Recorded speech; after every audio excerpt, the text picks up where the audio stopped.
இந்த வீல் அப்படின்னு வந்தாலே என்ன ஞாபகம் வருது, எனக்கு பாலிட்டி தான் ஞாபகம் வருது. Who's called as the captain of the ship அப்படின்னு வந்து அதில் வந்து பார்த்தீங்கன்னா பபிள்ஸாக இருக்கும், அதுதான் வந்து ஸ்பியூம் அப்படின்றாங்க. And the seagulls crying. Personification is a figure of speech in which a thing, an object or an animal. So welcome back to உஸ்தாதின் அகாடமிஸ் தினமும் TNPSC. ஸோ நம்ம இன்னைக்கு பார்க்க போகிற போயம் என்னன்னு பார்த்தீங்கன்னா it is sea fever. So இது ஒரு இன்ட்ரெஸ்டிங்கான போயம். இதுலேயும் ஒரு கேரக்டர் இருக்காங்க, அது யாருன்னு பார்த்தீங்கன்னா சீகல் நம்ம ஆல்ரெடி ஒரு ப்ரோஸில் வந்து பார்த்துருந்தோம். அது என்ன ப்ரோஸ்ன்னு கேட்டிங்கன்னா ஹிஸ் ஃபர்ஸ்ட் ஃப்ளைட். அதை பற்றின வீடியோ ஆல்ரெடி வந்து நம்ம வந்து எடுத்தாச்சு. த டெம்பஸ்ட் ஆல்சோ நம்ம கவர் பண்ணியாச்சு. அண்ட் இன்னைக்கு நம்ம இந்த போயமை வந்து கவர் பண்ணலாம். சரி, ஓகே. இந்த போயம்குள்ளே இப்போ நம்ம எடுத்தோன்னா ஃபஸ்ட்டு ஸ்டான்ஸாக வந்து நம்ம ஃபஸ்ட்டு வந்து டீகோட் பண்ணுவோம். இந்த டீகோட் பண்ணி முடிச்சுட்டு அடுத்து செகண்ட் ஸ்டான்ஸா, அதுக்கப்புறமா என்ன பண்ண போகிறோம்னா அபவுட் தி ஆத்தர், அப்புறமா figure of speech, book back எல்லாத்தையும் ஒன்று விடாமல் நம்ம என்ன பண்ண போகிறோம், லைன் பை லைன் கவர் பண்ண போகிறோம். ஸோ இந்த வீடியோவை ஸ்கிப் பண்ணாமல் பாருங்கள், ஃபுல்லாக ஸ்டெடியாக உட்காந்து ஃபுல் ஃபோக்கஸோட பாருங்கள். பிகாஸ் இது கொஞ்சம் லைட்டாக கஷ்டமாக தான் இருக்கும். Okay. I must go down to the seas again. So நம்ம வந்து இந்த ஐ அப்படின்றத ஃபஸ்ட்டு யார் அப்படின்னு தெரியணும். So the sea fever is written by John Masefield. So இதை ஃபஸ்ட்டு தெரிஞ்சுக்கோங்க. I must go down to the seas again to the lonely sea and the sky. So lonely sky and the sky, அப்புறமா again. So author already பார்த்தீங்கன்னா அவர் வந்து already சீஸ்க்கு போயிருக்காருன்றத இந்த அகெயின்ற வார்த்தை மூலமாக நம்ம தெரிஞ்சுக்கணும். ஸோ திருப்பியும் நான் வந்து சீக்குள்ளே போகணுன்னு ஆசைப்படுறேன். டு த லோன்லி சி, அந்த சீயை அவர் என்னவா டினோட் பண்ணுறாருன்னா ஒரு லோன்லி சீயாக வந்து அவர் டினோட் பண்ணுறாரு. ஓகேங்களா? And the sky. ஸோ நம்ம யோசிச்சு பாருங்க, நடு கடலில் இருக்கும்போது நமக்கு ரெண்டு விஷயம் தான் ரொம்ப தூரம் வரைக்கும் தெரியும். ஒன்று அந்த கடலோட பரப்பளவு, இன்னொன்று வந்து மேலே இருக்கிற வானம். இது ரெண்டு மட்டும் தான் தெரியும். அதை தான் இங்கே வந்து மென்ஷன் பண்ணியிருக்காங்க, lonely sea and the sky. Okay. And all I ask is a tall ship and a star to steer her by அப்படின்னு. இப்போ இந்த வந்து ஸ்டார் எஸ்ஸில் ஆரம்பிச்சிருக்கு, இது எஸ்ஸில் ஆரம்பிச்சிருக்கு. அப்போனா இது என்ன மாதிரியான ஃபிகர் ஆஃப் ஸ்பீச்? இந்த எஸ்ன்னு ஆரம்பிக்கிறதுனாலன்றத சொல்லுங்கள். ஓகே. அண்ட் அவர் என்ன கேட்குறாருன்னா, அப்படி நான் போகிறதுக்கு நான் கேட்குறது ஒன்று தான், ஒரு கப்பல். அவர் என்ன மாதிரியான கப்பல் கேட்குறாரு அப்படின்னு கேட்கும்போது கொஸ்டின் கேட்டாங்கன்னா நீங்கள் வந்து டால் அப்படின்ற வார்த்தையை எழுதணும். அண்ட் ஸ்டார், இவர் வந்து எந்த ஸ்டாரை மீன் பண்ணுறாருன்னா செயிலர்ஸ் வந்து இந்த போல் ஸ்டார் அப்படின்றத வச்சு தான் என்ன பண்ணுவாங்கன்னு பார்த்தீங்கன்னா அவங்களோட டைரக்ஷன்ஸை கண்டுபிடிச்சி அவங்க வந்து மூவ் ஆன் பண்ணுவாங்க while they are sailing. So அப்படி இருக்கும்போது அவர் என்ன கேட்குறாருன்னா அந்த ஒரு ஸ்டாரும் இந்த ஷிப்பும் இருந்தாலே போதும். I will steer her by அப்படின்னா இதில் ஹர் அப்படின்றது எதை குறிக்குது? ஸோ ஒன் மேஸ்ஃபீல்டு தெரிஞ்சுக்கிட்டோம். செகண்ட் வந்து அவர் அகெயின் போகிறாரு, இன்னொரு கடலுக்குள்ளே போகிறாரு. அந்த கடலை அவர் எப்படி டிஸ்கிரைப் பண்ணுறாருன்னு பார்த்தீங்கன்னா லோன்லி சீன் டிஸ்கிரைப் பண்ணுறாரு. அண்ட் த ஸ்கை அப்படின்ற இந்த ரெண்டு விஷயத்தை பற்றி அவர் பேசியிருக்காரு. ரெண்டாவது லைனில் அவர் கேட்குறது எல்லாமே ஷிப் தான். அது என்ன மாதிரியான ஷிப் அப்படின்னு கேட்டால் அட்ஜெக்டிவை யூஸ் பண்ணி சொல்லியிருக்காரு. இந்த டால், ஒரு நவுனை எது வந்து டிஸ்கிரைப் பண்ணுதோ it is called as an adjective. So tall ship அப்படின்னு சொல்கிறாரு. And star to steer her by. So நானே சொல்லிடுறேன், எஸ்எஸ்ன்னு வந்துச்சுன்னா அது வந்து alliteration. Okay. And the wheels kick and the wind song and the white sails shaking அப்படின்றாங்க. And the wheels கிக்னா என்னது? ஃபர்ஸ்ட் ஆஃப் ஆல் இதை நீங்கள் சிம்பிளாகவே எடுத்துக்கோங்க, ரொம்பலாம் வந்து நீங்கள் வந்து இதை யோசிக்கணும். ஒரு செயிலுன்னு எடுத்துக்கிட்டோம், ஒரு கப்பல் எடுத்துக்கிட்டோம் அப்படின்னா நம்ம எல்லாருக்குமே தெரியும் அதில் ஒரு வீல் மாதிரி இருக்கும் அப்படின்னு நம்ம எல்லாருக்குமே தெரியும். ஸோ அதை வந்து என்ன சொல்கிறாங்கன்னா வீல்ஸ் கிக் அப்படின்னு சொல்கிறாங்க. இந்த வீல் அப்படின்னு வந்தாலே என்ன ஞாபகம் வருது, எனக்கு பாலிட்டி தான் ஞாபகம் வருது. Who's called as the captain of the ship அப்படின்னு வந்து சிஎம்ஐ பற்றி யார் சொல்லியிருக்கா, அது யார் சொன்னா அப்படின்ற எல்லாமே இப்போ வந்து நமக்குள்ளே லிங்க் ஆகுது. இதை வந்து உங்களுக்கு தெரிஞ்சிச்சுன்னா கீழே வந்து கமெண்ட் செஷனில் கமெண்ட் பண்ணுங்கள். த wheels kick and the wind song, அந்த விண்டோட ப்ரீஸை தான் அவர் என்ன சொல்கிறாருன்னா சாங்னு சொல்கிறாரு. And the white sails shaking அப்படின்றாரு. ஓகே. ஒயிட் செயில்ஸ் வந்து ஷேக்கிங் அப்படின்னா அந்த வந்து அந்த ஷிப்பை வந்து ஒரு ஒயிட் ஷிப்பாக கன்சிடர் பண்ணுறாரு. அந்த அலையில் மூவ் ஆகும்போது அது அப்படியே ஷேக் ஆகிக்கிட்டே மூவ் ஆகுறது தான் சொல்கிறாங்க. ஸோ அடுத்து ரொம்ப முக்கியமானது இந்த ஒயிட் அப்படின்ற இந்த வார்த்தை. Okay. And a grey mist on the sea's face and a grey dawn breaking அப்படின்னு வந்து இதில் சொல்கிறாங்க. ஸோ இதில் பார்த்தீங்கன்னா அலிட்ரேஷன் போக repetition you can see it, grey and grey. So இதை ஃபஸ்ட்டு நோட் பண்ணிக்கோங்க. அண்ட் நெக்ஸ்ட் இதில் நம்ம டீப்பாக வந்து அடுத்து ஃபிகர் ஆஃப் ஸ்பீச் இதை முடிச்சுட்டு நம்ம இதை அப்படியே கொஞ்சம் கொஞ்சமாக பார்க்க தான் போகிறோம்.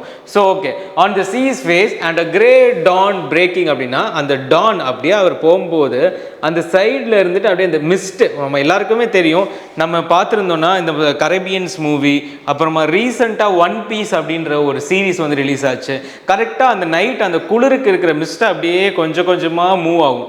அதை எப்படி சொல்லுவாங்கன்னா ஒரு கிரே மிஸ்ட் அப்படியே வந்து அது படர்ந்து இருக்கு, அந்த கப்பலை சுற்றி இப்படி மிதந்துக்கிட்டே இருக்கு. அதை தான் வந்து என்ன சொல்கிறாங்கன்னு பார்த்தீங்கன்னா grey மிஸ்ட்ன்றாங்க.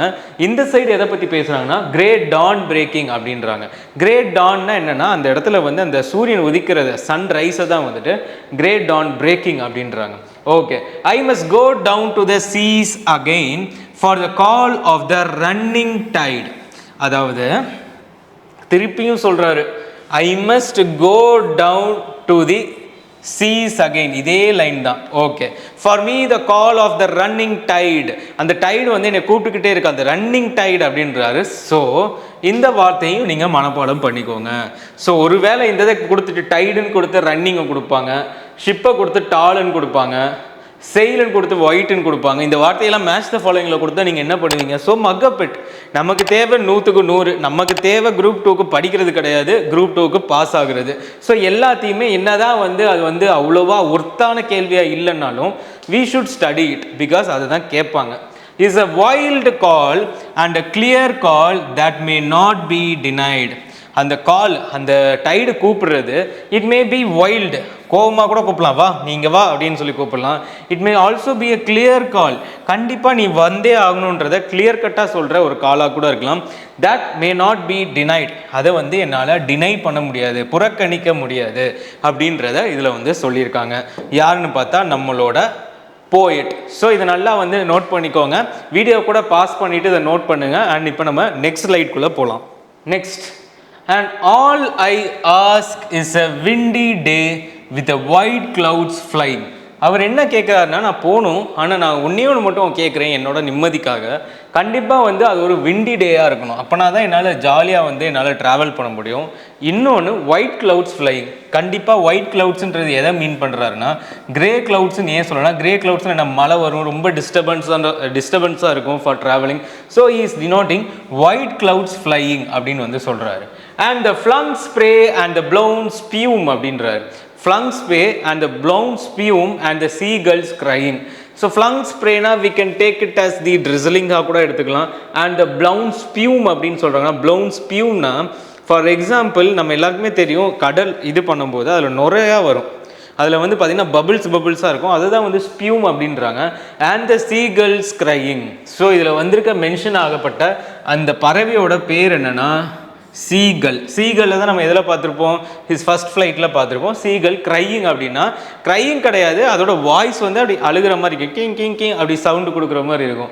I must go down to the seas again, இன்னொரு 3ஆவது தடவை சொல்கிறாரு. It is nothing but the repeated line is called as anaphora. I must go down to the seas again to the vagrant gypsy life. நான் எதுக்காக போகணுன்னு நினைக்கிறேன்னா, நான் ஒரு ஊர் சுற்றுற வாண்டரர், அதாவது வேக்ரண்ட்னா நல்லா சூப்பராக ஜிப்சினா என்னென்னா நம்ம எல்லாருக்குமே தெரியும், ஜிப்சின்னு சொல்லி ஜீவாவோட மூவி நேம் வந்திருக்கும். அது பேர் என்னென்னா அவருக்கு நிரந்தரமாக ஒரு இடம் கிடையாது, ஃபுல்லாக ஊர் சுற்றிட்டே இருக்கிறது தான் தி ஜிப்சின்னு சொல்லுவாங்க. ஒரு ஜிப்சி லைஃப்பை நான் வந்து வாழணும் அப்படின்னு வந்து சொல்கிறாரு. டு த கல்ஸ் வேனா சீகல்ல சொல்லுது. to the and the whale's way where the winds like a whetted knife. நான் வந்து கண்டிப்பாக ஒரு சீகல் மாதிரி வாழணும், ஒரு வேல் மாதிரி வாழணும் அந்த கடலில் போய். the winds like a whetted knifeனா sharpened knife அப்படின்னு வந்து சொல்கிறாங்க. and all I ask is a merry yarn. So yarn அப்படின்னா என்ன, டக்குன்னு ஒருக்க போயிடுவோம். yarnனா a long rumbling story especially that is impossible. அதாவது ஒரு long or rambling story, especially one that is not impossible. Okay, அதுனா என்னன்னு இப்போ பார்ப்போம். All I need is a merry yarn. இது வரைக்கும் இம்பாசிபிளான ஒரு ரைடர் ஃப்ரம் அ லாஃபிங் ஃபெல்லோ ரோவர் அப்படின்னா it is nothing but it is denoting a co wanderer, கூட ஒருத்தர் சுற்றுறதுக்கு இருந்தால் நல்லாயிருக்கும் அப்படின்றாரு.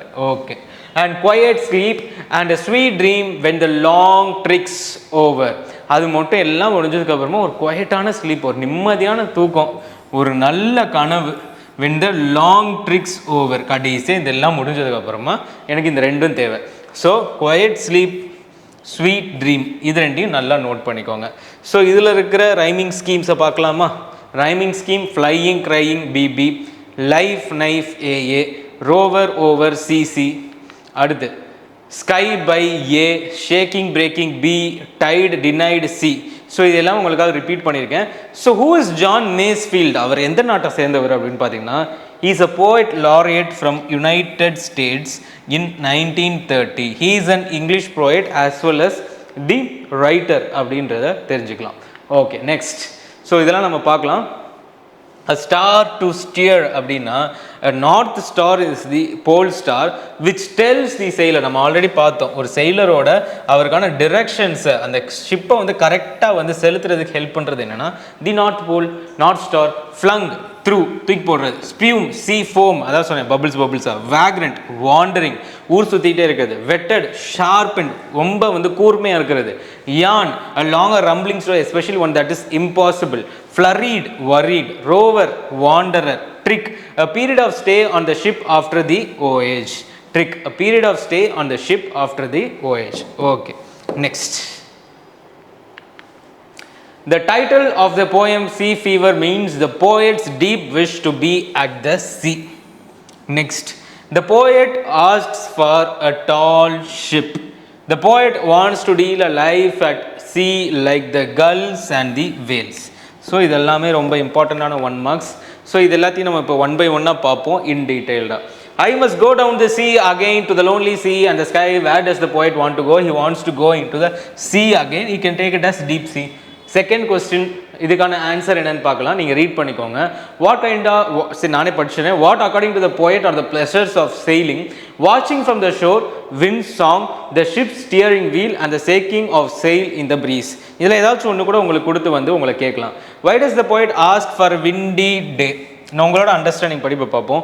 as would blow away the thick white clouds from sky and take the sail forward throughout the day.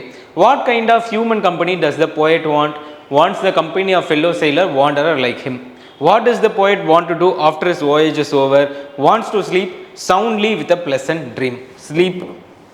Okay, next இதெல்லாம் நீங்களே வந்து ஃபில்அப் பண்ணிக்கோங்க. ஜஸ்ட் இந்த வீடியோ பாஸ் பண்ணுங்கள், இதெல்லாம் உங்களுக்கு தெரியுதான்னு மட்டும் பாருங்கள். ஓகேங்களா? ஸோ இதில் வந்து write the poetic device which is used in the line பிலோன்னு கேட்டிருக்காங்க. And a grey mist and a sea's face வந்து it can be imaginary as well as personifications. Okay, இதில் வந்து நீங்கள் இது ரெண்டில் எது இருக்கோ அதை நீங்கள் வந்து முக்கியத்துவம் கொடுத்து நீங்கள் வந்து எழுதலாம். Okay, what poetic device is use for the comparison இந்த பிலோ லைன்? லைக்குன்னு வந்துட்டாலே it is simile, so no problem. Okay, next.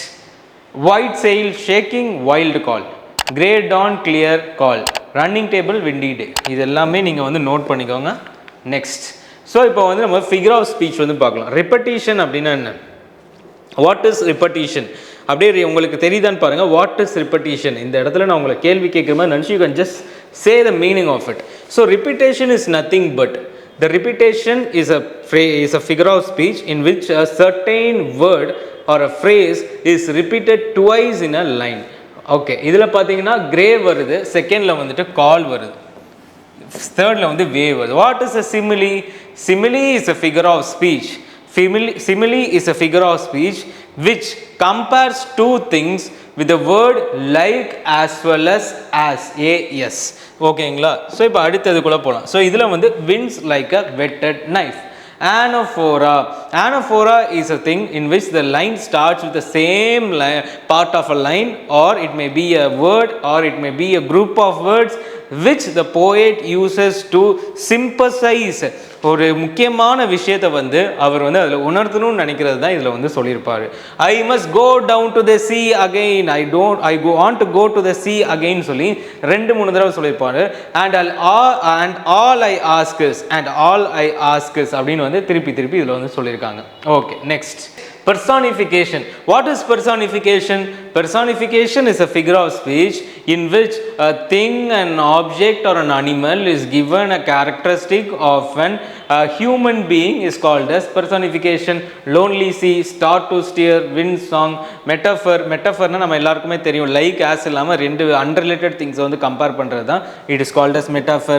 இதில் எக்ஸாம்பிள் வந்து happy story is compared to a merry yawn first, his retirement as a voyager. Okay, next, last page, imaginary. and a grey mist and a sea's face, imaginary personification, allusion, and a star to steer her by North Pole and Pole Star. Okay, so இன்னைக்கான வீடியோல we have in detail covered about sea fever by John Mansfield. So like the video and also share with your friends and subscribe for Dinamum TNPSC. Thank you.